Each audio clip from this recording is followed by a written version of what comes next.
Bonjour Gérald. Bonjour Adrien. Vous êtes un ancien vicaire général de l'archidiocèse de Rimouski. D'ailleurs, c'est Monseigneur Blanchet et vous qui m'avez accueilli dans ce diocèse à un moment où le presbytérium n'était pas encore prêt à accueillir des prêtres non québécois.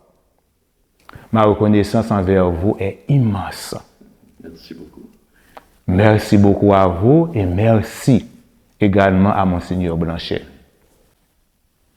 L'année 2025 dans l'Église catholique est une année sainte, une année jubilaire, une année de grâce. Une des grâces que le Seigneur nous a faites est le don d'un nouveau prêtre. C'est un véritable jubilé parce que cela fait 25 ans depuis que nous n'avons pas eu une ordination sacerdotale dans le diocèse.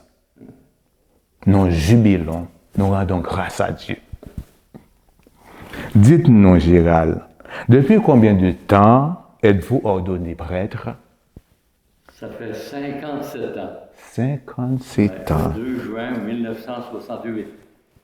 Après 57 ans d'ordination, que signifie pour vous être prêtre aujourd'hui? Je pense que c'est à peu près ce que ça signifiait aussi, il y a 57 ans. Pour moi, être prêtre, c'est être en amitié profonde avec le Seigneur. C'est aussi être à son service et au service de l'Église, au service des communautés. Qu'est-ce qui fait votre joie d'être prêtre? D'abord, j'ai toujours beaucoup de joie à célébrer avec des communautés, à célébrer les sacrements avec des personnes qui sont là, qui veulent, qui sont croyantes, comme par exemple actuellement, je suis aumônier à l'hôpital, au CHSLD, à la maison des aînés. Alors quand je vais donner l'onction des malades et que le malade me regarde et est tout heureux de recevoir l'onction et je vois la paix en lui s'instaurer, alors ça pour moi c'est une grande joie. La joie aussi de vivre avec des communautés, de petites communautés. Aujourd'hui, c'est plus ça, des petites communautés. Et la joie de partager avec ces communautés.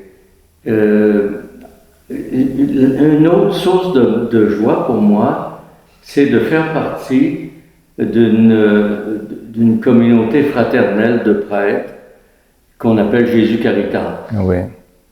De petites communautés familiales aussi, qu'on appelle couple et famille.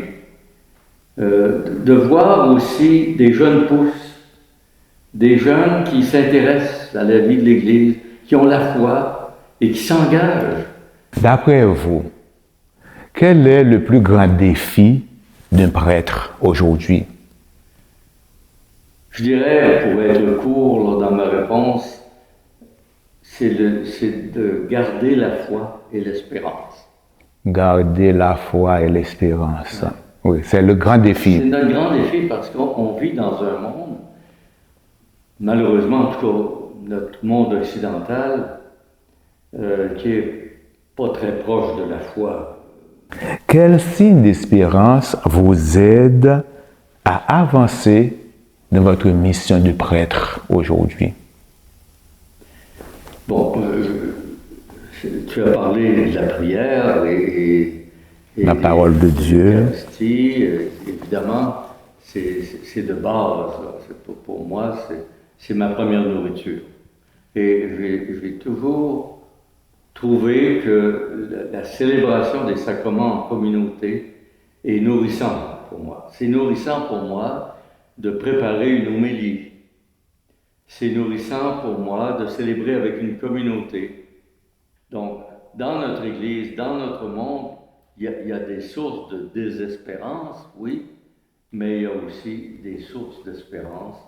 Puis ma grande source d'espérance, c'est le Seigneur lui-même. Amen. Le Seigneur lui-même, c'est Oui. Jésus lui-même, le Père, l'Esprit Saint qui nous habite. C'est ma grande source d'espérance. C'est ça. Et justement, c'est ce que notre regretté pape François nous a invités à faire. Il nous a dit, malgré les désarrois de ce monde, il faut trouver des signes d'espérance.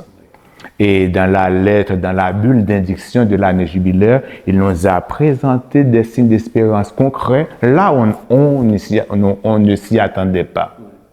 Trouver des signes d'espérance dans un malade. Trouver des signes d'espérance chez les pauvres. Trouver des signes d'espérance chez un jeune mal pris. Merci beaucoup, Bienvenue. l'abbé Gérald Roy, Merci beaucoup. ancien vicaire général du diocèse de Rimouski. Mais surtout ancien curé. Ancien curé.